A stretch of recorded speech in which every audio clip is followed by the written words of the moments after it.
Wind over an endless steppe. A boy stands alone, small against the sky. He wasn't born a king. He didn't inherit an army. He had no empire waiting for him. He was Temujin, unknown, unwanted, and hungry. Before the world learned the name Genghis Khan, Mongolia was a battlefield of tribes. Alliances shattered overnight. Loyalty was traded for survival. Every winter killed the weak. Every summer invited raids. A leader could be celebrated one week and murdered the next. On the steppe, stability was a myth. Beyond the grasslands, great powers already existed. To the south, the Jin Dynasty ruled northern China with walls, wealth, and discipline. To the west, prosperous Islamic cities lived by trade, scholarship, and cavalry armies. Europe was distant and divided under feudal lords. Between these worlds ran the Silk Road, valuable, fragile, and often dangerous. Temujin's father, a minor chief, was poisoned when Temujin was still a child. Overnight, protection vanished. His own people abandoned his family. No herd, no shelter, no mercy. Temujin learned to hunt, to endure winter, to fight for food with his bare hands. He watched adults fail. He watched children die. Hunger does not teach kindness, it teaches precision. In a dispute over survival, Temujin killed his half-brother. It wasn't heroic. It was the steppe speaking through a child. If you hesitate, you vanish. Then came humiliation. Temujin was captured by a rival clan and enslaved. A wooden collar was locked around his neck. He was displayed, controlled, and meant to be broken, because that is how tribes erased future threats. But he escaped. That escape carved a rule into him. Blood does not guarantee loyalty. Only actions do. A tribe can abandon you. A stranger can save you. A noble can betray you. A common man can stand beside you until the end. As he grew, Temujin gathered followers not because he was noble, but because he was reliable. He rewarded skill. He punished betrayal. He promoted men from low status if they proved themselves. This was revolutionary on the steppe, where lineage was everything and merit meant nothing. He also learned politics through pain. He was forced to negotiate with men who smiled while planning to kill him. He had to accept temporary allies, knowing they might switch sides tomorrow. Each victory taught him how to bind people together. Each setback taught him what fear does to a tribe. When rival raiders captured his wife, Temujin did what leaders on the steppe had to do. He gathered help fast, struck hard, and brought her back. It wasn't just personal. It proved he could protect his own. And on the steppe, protection creates loyalty. He began reshaping Mongol life itself. He broke old clan divisions and reorganized warriors into units of 10, 100, 1,000. Mixing tribes so loyalty moved upward to the army, not sideways to family feuds. He enforced rules that applied to all, rich or poor. Discipline, shared plunder, and harsh consequences for desertion. Order became a weapon. He forged alliances through necessity, including with Jamuka, his Anda, his sworn brother. But ambition and old tribal politics poisoned that bond. Jamuka became his rival, and the conflict between them tore through Mongolia. Temujin fought not only to win battles, but to end the endless cycle of revenge that kept the steppe weak. Slowly, camp by camp, tribe by tribe, he pulled the grasslands into one force. In 1206, the Mongol leaders gathered and proclaimed him Genghis Khan, universal ruler. Now, he had a nation of riders, and nations nearby began hearing the same message: submit, trade, or face the storm. The coronation was not a ceremony of comfort. It was a warning. Genghis demanded unity, discipline, and total commitment. The steppe had become one blade. His first moves tested that blade. Neighboring kingdoms like the Western Xia felt pressure to submit. The Jin watched nervously from the south, used to controlling border tribes with gifts and threats. Now, a single leader commanded the entire grassland frontier. A united Mongolia had never existed like this before, and it was about to collide with the wider world. Genghis Khan didn't build his empire with numbers alone. He built it with systems. The Mongols lived on horseback. From childhood, they rode, hunted, and practiced archery at speed. Their composite bow could strike hard from distance, even while galloping. They carried multiple horses per rider, rotating mounts to stay fresh. This gave them endurance other armies couldn't match. But speed without discipline is chaos. So Genghis enforced structure. Units were organized in tens, hundreds, and thousands. Command was earned. Loot was shared by rule, not by brute force. Desertion was punished severely. And intelligence mattered. Scouts, messengers, and spies moved ahead of the army like shadows. Their tactics were built for open land. They could split into columns, disappear over the horizon, then reappear where the enemy least expected. They used feigned retreats to pull armies out of position, turning panic into a trap.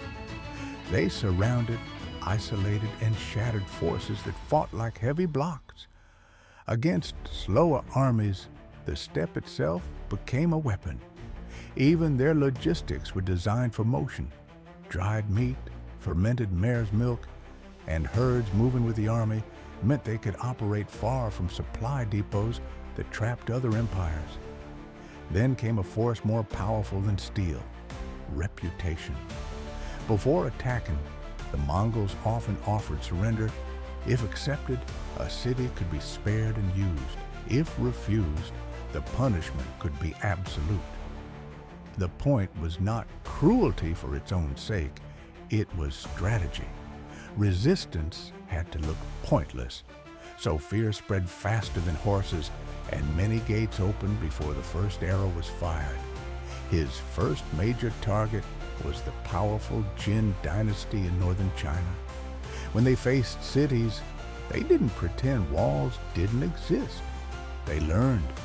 They used captured engineers to build machines, diverted rivers, and attacked from unexpected angles. The Mongols were famous for speed, but their real advantage was adaptation. At first, the Mongols were steppe warriors facing fortified cities, walls, towers, and siege defenses, so they adapted. They captured engineers. They learned siegecraft. They used specialists and new tactics to break what once seemed unbreakable. The Mongols proved something rare in history. They could change their style of war without losing their identity. Campaign by campaign, the pressure grew. Fortresses fell, armies shattered, and the Jin understood something terrifying.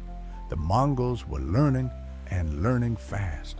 But the conquest that truly shocked the world came to the west. There stood the Khwarezmian Empire, rich, confident, and sitting on key trade routes in Central Asia. Genghis Khan initially sought commerce, not war. He sent envoys. He sent merchants. They were seized. Some were killed. Then his ambassadors were humiliated and executed. In the logic of steppe politics, that was not an insult. It was a declaration. The Mongol response was swift and relentless. They crossed deserts and rivers with speed that seemed impossible. They struck multiple cities at once, confusing defenders who expected a single front.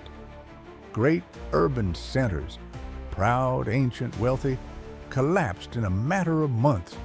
Rulers fled, armies disintegrated, and the map began to change in real time. Yet even here, Genghis was not only destroying, he was building. He absorbed craftsmen, scribes, and administrators. He demanded information, roads, rivers, supply routes, rivalries, and weak points. Over time, Mongol communication networks expanded, relay riders and fresh horses making command travel across huge distances faster than most rulers could imagine. By the time the West understood what was happening, the Mongol Empire was no longer just a tribal alliance. It was a system, moving, adapting, expanding, like a storm that learned with every strike. And the world was running out of places to hide. When people picture the Mongols, they imagine only conquest. But the empire Genghis Khan created did something larger than war. It connected worlds. At its height, Mongol power stretched from the Pacific Ocean to the edges of Eastern Europe. That meant, for the first time, huge sections of Eurasia were linked under one dominant authority. And when chaos is replaced by order, trade follows. Some historians call this period the Pax Mongolica, a time when long-distance travel across Asia became more possible than it had been for centuries. Caravan routes gained protection. Banditry dropped in many regions because punishment was immediate and harsh. Merchants were valuable to the empire, so they were guarded. A relay system of stations and riders allowed messages to travel enormous distances with speed that felt impossible for the medieval world. This wasn't just convenience, it was control. It let the center react to rebellions, move tax records, relocate troops, and keep distant governors in line. Information began to move like blood through an artery. Under Mongol rule, people, goods, and ideas traveled farther and faster. Silk and spices moved west. Glass and metalwork moved east. Technologies spread. Gunpowder knowledge, paper systems, and military techniques. Diplomats crossed borders that once would have killed them. Travelers from Europe reached courts in Asia, and Asian envoys appeared in places that had never seen them. Religions lived side by side more often than outsiders expected, because the Mongols cared less about doctrine than stability. This was an early form of globalization, built by force, but followed by exchange. It also had consequences. When routes opened, not only goods moved, diseases moved too. The same networks that carried silk and knowledge could also carry sickness across continents. And the Mongols didn't rule only with terror. They used law, census-like records in some regions, protected skilled workers, and sometimes relocated entire communities to rebuild economies where it benefited them. Their rule could be brutally pragmatic: destroy resistance, preserve usefulness, and keep the roads moving. That contradiction is why the debate never ends. To some, he is the face of devastation. To others, he is a founder of an empire that forced the medieval world into contact and changed it forever. And yet, the legacy is never simple.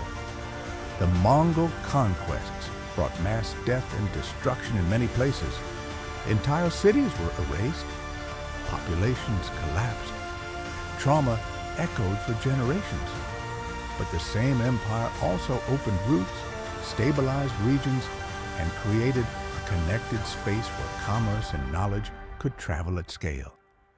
Genghis Khan died in 1227 during a campaign against the Western Xia. The details remain uncertain, and his burial site was kept secret, protected by myth and silence. But his death did not end what he built. His descendants expanded the empire even further. The Mongols would rule in China, push into the Middle East, and appear at the gates of Europe. The world that followed was shaped by the shock wave of his foundation. So who was he? A ruthless conqueror, a political innovator, a founder of systems that outlived him, a man who turned scattered riders into an engine that changed history. He began as a forgotten boy on an empty steppe. He ended as the architect of a new world order across Eurasia. If you want cinematic history told like an anime epic, subscribe to Anime History.